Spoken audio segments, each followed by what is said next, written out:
Hey guys, welcome back to Camaro time. Alright, so we are going to be taking a nice canyon drive today.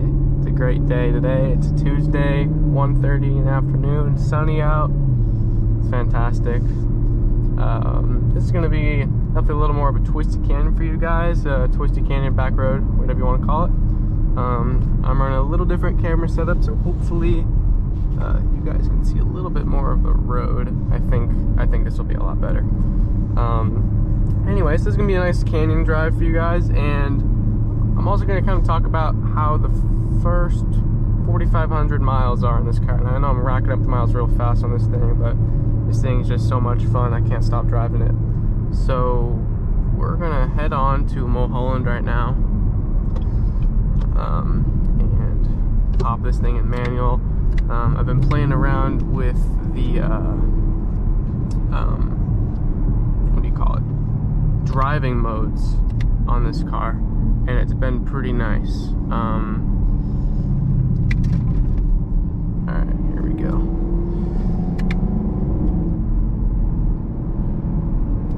And yeah, the driving mode on this car. And right now I have the throttle in sport mode, and I have the steering comfort, and I have the track, or the exhaust in track, and the suspension in sport. And that's kind of how I like it, because I like heavy steering, but I don't like over boosted steering, so I kind of like it in the comfort mode. And it's still pretty heavy in comfort mode, definitely heavier than most other cars. Anyway, so we are going to just take a nice little drive. What do you call it? The car has been great. I've had no problems with it. The only thing that I might take it in for is the microphone.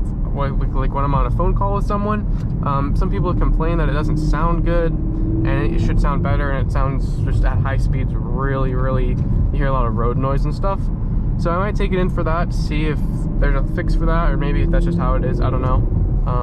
But I wouldn't really consider that a problem. That's very, very minor. And I want to apologize to you guys, I haven't posted in a little bit. The reason has been, in Southern California, there's been a lot of rain, and it was raining a lot for like a week, and there were some sprinkles for a few days here and there.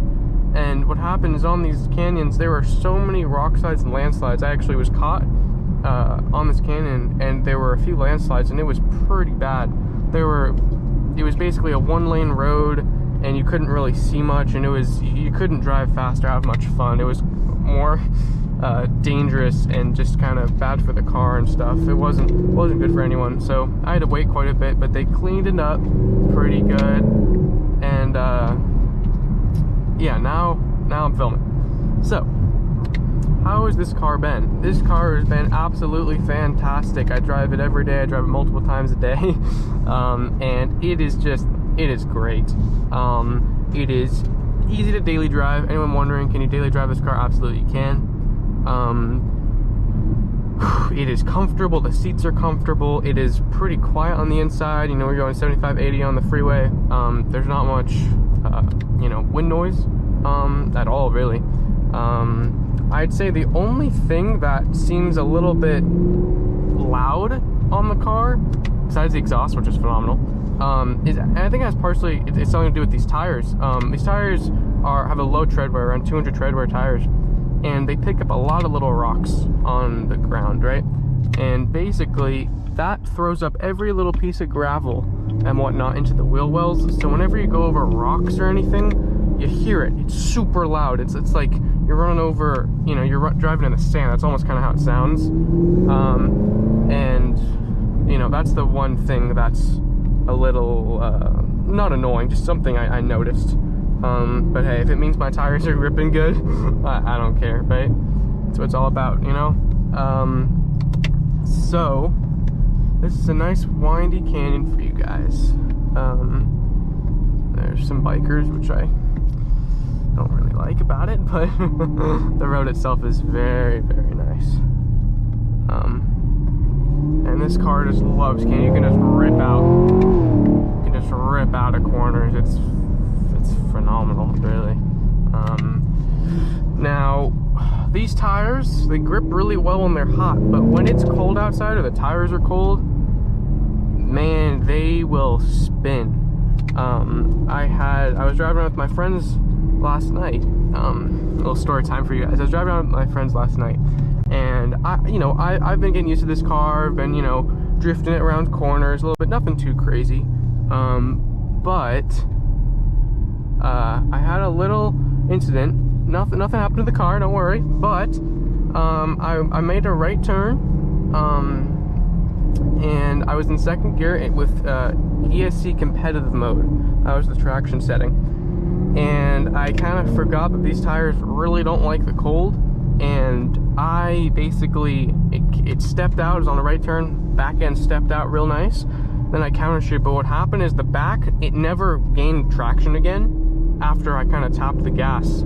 So I completely went sideways, and was like an inch away from a curb, and I had to slam on the brakes so hard. ABS turned on, man. It was actually a little scary. My friend saw the whole thing, and I did nick the tiniest bit of my lip, but you can't even see it because I already repainted it, and I basically color matched the paint, and it is basically invisible. So nothing actually happened to the car. Tiny little nick on the lip, but it's perfectly fine now. Nothing happened to it. It was just a lesson for me to learn, and for all you guys. These tires, specific on the Camaro, do not like the cold. They do not grip well in the cold. Even if you do some burnouts, it's just really hard to get heat into them. So they don't stick well when it's not, sunny like it is right now. But anyway, besides that, the car's been phenomenal. Really easy to control the power. You can do drifts, you can whip that back end out, and it's just really good. So that's the good news. The car is extremely balanced. Loves these back roads. At first I was thinking, yeah, the car feels a little wide, and yeah, it's not a small car at all. But you know what? As long as you get used to the way, how wide it is, man, once you get used to that, this thing rips in the canyons. I mean, really fast. I used to drive this canyon all the time in my STI, which is a way smaller car. It's lighter. This thing is faster in every way compared to my STI. Obviously in a straight line, but even in the corners and the brake, I mean, everything is just better. So we're gonna get on to really rip this thing out. It's pretty amazing. Manual mode shifts are fast when you're really revving it out. Down low, when you're low in the RPMs, they're not the quickest, but once you're on it, when it really counts to have fast shifts, this car delivers every single time. A lot of people are like, yeah, dual clutches are the best. I mean, hey, I would say dual clutches are the most engaging automatic transmission. But in terms of the speed of the shifts, when you're on this, I can't tell the difference in terms of the speed of the shifts and the crispness. Dual clutches are usually very crisp, they're not sloppy. This is neither. This is super crisp when you're really ripping it out. So anyway, that's phenomenal. I usually drive this car in a manual mode. Came from manual. It's just something I want to do. I have found that this is a 10-speed. You have a lot of gears. So let's say you're in automatic and then you switch it to manual and you're in 8th, 9th gear. You have to spam this left paddle probably like 5 times just to get into a gear that gives you the punch you want. Now this car does have power basically at any RPM, but it's not an 8-speed or 7-speed dual clutch. It's very it has a lot of gears, so you have to kind of get used to that when you're in this manual mode, because it takes a few presses of the downshift paddle to get to the gear you want to be in. So that's definitely something you have to keep in mind, but it's not really a negative. And the shifts are fast. They really are. Not slow in any way. I know you guys can't see my heads-up display, but I'm taking around a G every time I whip it into these corners, and this car is just planted. It is. I don't know if you guys can hear the rocks getting thrown up in the wheel wells, but it really does that a lot. But man, this thing is fast. This is a fast car. I'm sure some of you guys have driven faster cars than me. This is the fastest car I've ever driven, especially through the canyons. But man, this thing is fast. It is, I mean, it really holds itself well in these turns. It it just does. It kind of surprises me at every turn how this car is wide, but it doesn't handle like it is. It just handles like it's this small little thing. And it just loves turns. I mean, it doesn't like straights more than turns. I really don't think it does. This thing will just rip corners and rip in straights. Either one. It doesn't really matter. And I think that's phenomenal. Well, adjustment of the camera for you guys. You guys can see a little bit. Yeah, anyway. So, I don't know if you guys can see, but there's some mud spots on the road. That's where the landslides were. So basically there was no road, and I had to drive in it one time, and I got the car so dirty, I felt so bad I had to wash it, and I was gonna post another washing video, but man, this one was just, the car was so dirty, I didn't even want to look at it, but I did eventually clean it, and it turned out well. Oh wow, we're behind this guy. Alright, thank you, man. Okay, so we're back. Manual mode, ripping it up. Yes, this canyon, we're on Little Sycamore Canyon right now in Malibu, California. This canyon is phenomenal. It is super windy, but the road is actually like decently well paved. There's only one section of it that's old. All its other parts feels it's not driven that much. The road just looks nice, feels nice. You got great views. It's really nice. Alright. Yeah, this thing is fucking quick. Sorry. This thing is amazing. I've never, you know, I hear a lot of times people compare this to a Shelby GT350 or GT350R.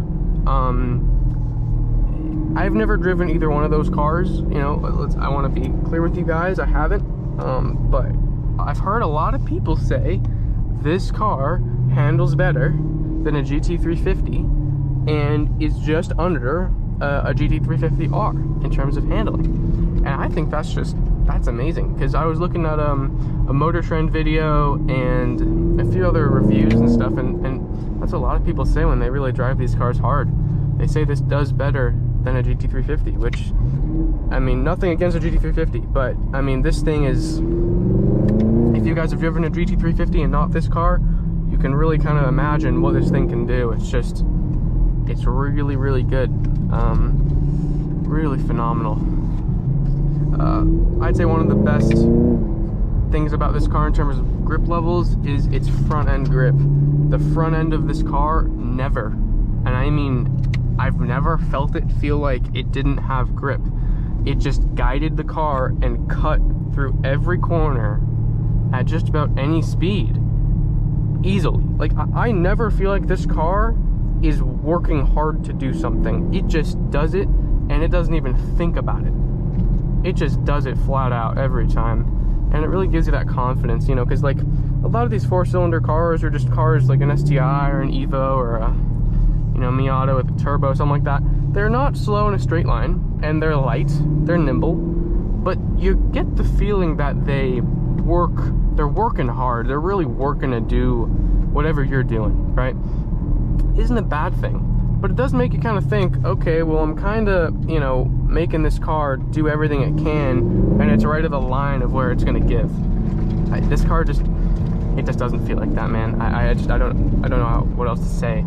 I mean, through all these corners, I'm not going very fast, but these corners are very sharp.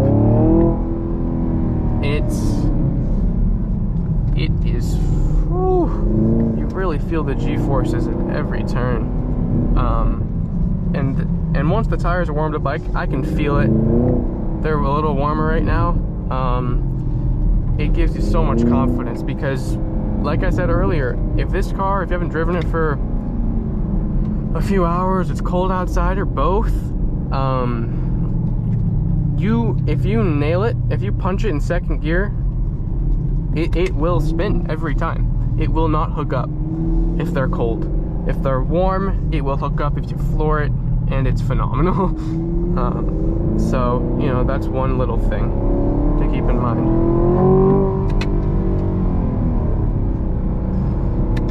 Just pulled a little over a G in that corner, and the car, I mean, it's to the point where I almost freak myself out how fast I'm going in these turns, because it just feels really like dangerous in a good way. And man, this thing is nuts. I'd say another thing to do with the suspension, it's comfortable, it handles really well. There's minimal nose dive and nose lift.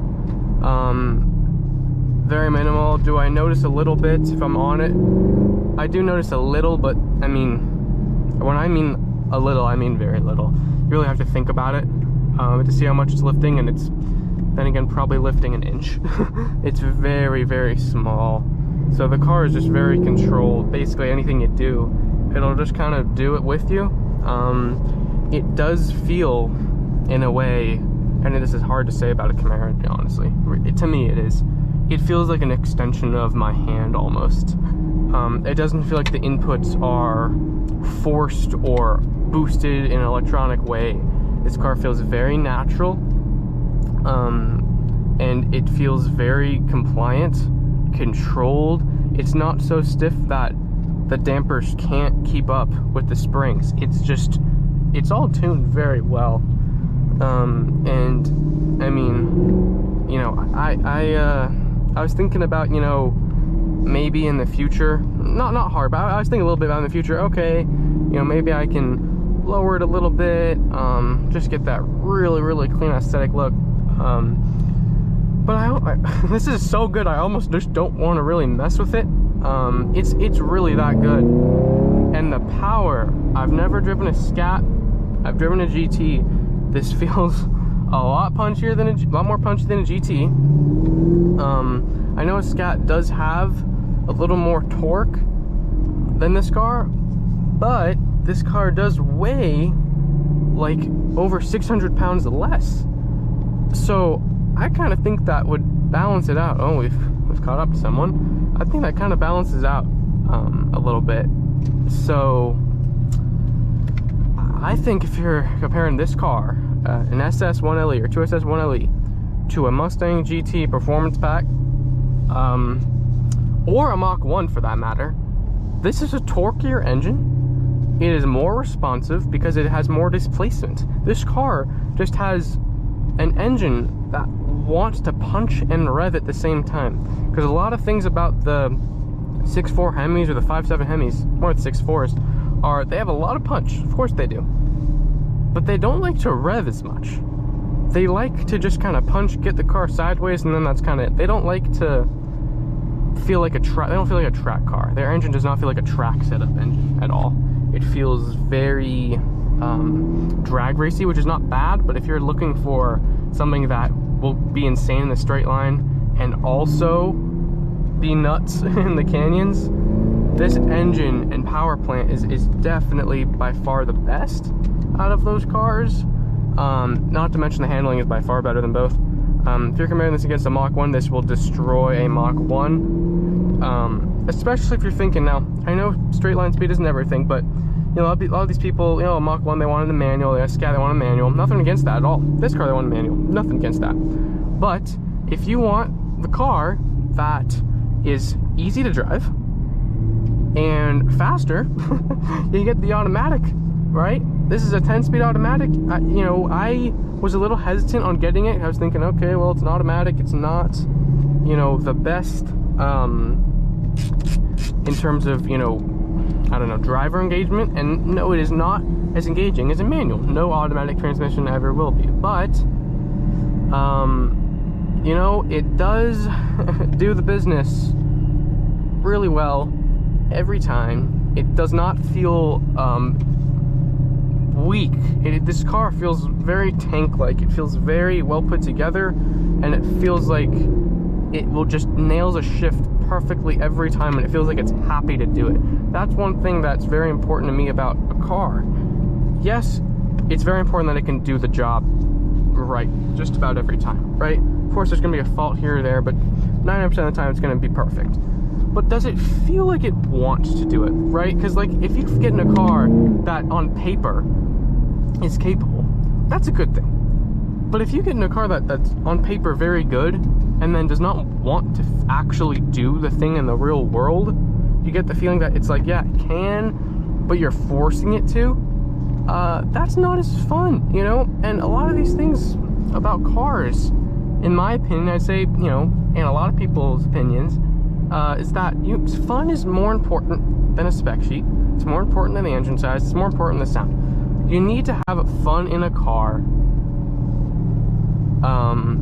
You know, whether that's a BRZ with about 200 horsepower, whether that's, you know, a $100,000 M car with 500 horsepower, it needs to be fun. And you know what? These cars are all about fun. You're not getting a Camaro 1LE for practicality. No one is. That's not what it's doing. It's only to have fun. And this car does it. Every time I turn it on, every time I get in, every corner I go around, every time I press the brake, I am smiling because this car feels like it wants to do it. It really just does. It's really amazing. And here's another biker.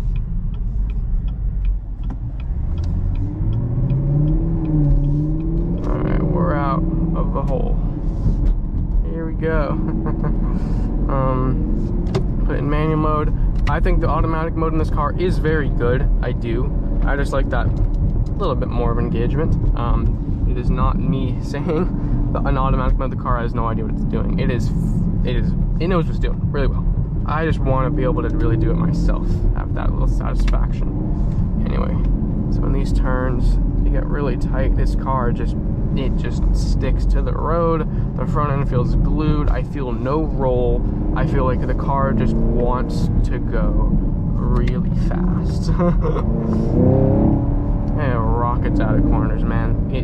This thing just is very, very impressive in basically every way, because a lot of people are gonna say, oh yeah, you know, it does all this, but it just doesn't, it's not easy to live with, or it doesn't sound good, or it's not reliable. I mean, this thing has everything. The only thing this car does not have are back seats that are actually usable. And you know what? For the performance you're getting, that's okay. And you're getting a Camaro. You're not getting it for the back seats.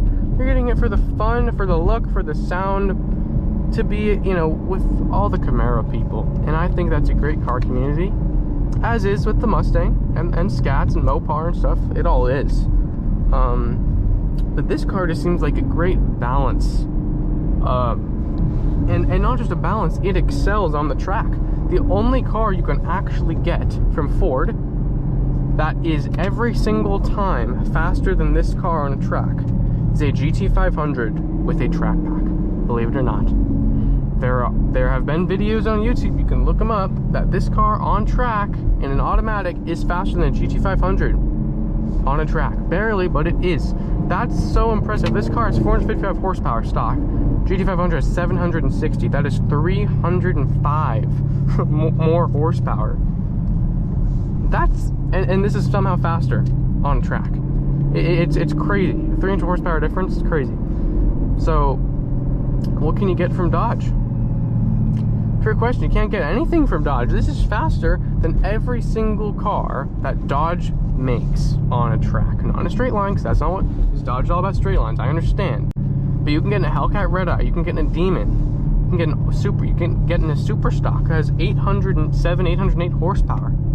And this car is still faster in the twisties.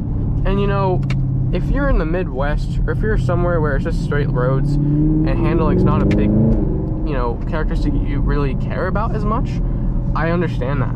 And you know what? That's where there's a market for Dodge, right? Not everyone lives in where, you know, lives next to canyons, right? Makes sense. But you know what? If you live next to canyons, or if you live in a place that, you know, you care about the true handling of a vehicle, there's nothing Ford can give you, besides cars they don't make anymore, or you have to get into a GT500 with the track pack or the track edition, you know, which is way more money than this. And with this whole market adjustment, I was in a Ford dealer, and there was GT500 with track pack, and that was a $160,000 car. This car you can literally get used for in the low 40s. Like, it's nuts what this thing does. I don't really know how Chevy is doing that from a business standpoint, and you know what, I think it might be, you know, with all the EPA ratings and the electric cars, I think they're trying to kind of go out with a bang. I don't know if they're going to keep the Camaro around for a long time. I heard something in 2024 they're getting rid of it, and I don't really hope they do. I hope they don't. Sorry, but I kind of think they might, because the Camaro's not selling for them as much as they want it to be. And you know, a 2-door V8 where everything's going electric, that doesn't fit well at all. So I think they're trying to go out with a bang. GM is with their performance sedans or coupes, whatever you want to call it. And you know, I think this is one of them. This is one of the great cars I think people are going to look back on in history and say, that from GM, Chevy, whatever, Chevy Performance, they did it right. And they really gave us what we wanted. They gave us what the enthusiast wanted. And you know what? Stock, this car is amazing, and the aftermarket with the engine, it is incredible what you can do with it. And that about wraps it up here. Kane just ended. We have a great view of the ocean. We're on PCH now, guys. And anyway, thanks so much for watching, and I'll see you in the next one. Peace.